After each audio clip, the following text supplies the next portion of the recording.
قال سعد المجرد عبر خاصية ستوري في انستغرام: أعدكم بصورة ومفاجأة كما طمأن على سلامة الملك محمد السادس. يا ترى هل تكون هذه الصورة مع الملك شخصيا أم مفاجأة أخرى؟ كما نشر عبر خاصية ستوري في انستغرام تضامنه مع الشعب العراقي الشقيق، وتمنى له دوام الحفظ والسلامة من كل شر.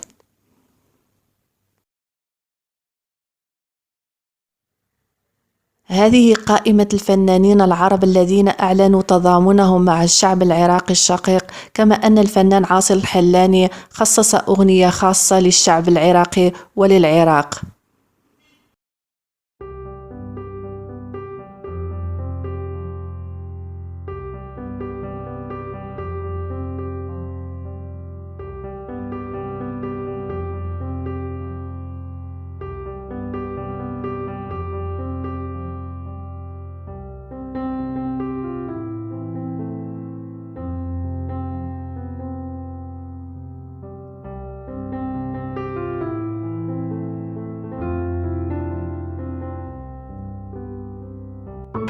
صباح الخير يا الغالي، عراق الخير يا الحبيب، على أطفالك على شيوخك على كل شعبك الطيب. صباح الخير يا الغالي، عراق الخير يا الحبيب، على شيوخك على كل شعبك الطيب.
بدور أتمنى أن يحفظ الله العراق والشعب العراقي من كل شر ومن كل الفتن ما ظهر منها وما بطن، وأن يحفظ الأمة العربية والإسلامية من كل الشرور ومن كل الفتن.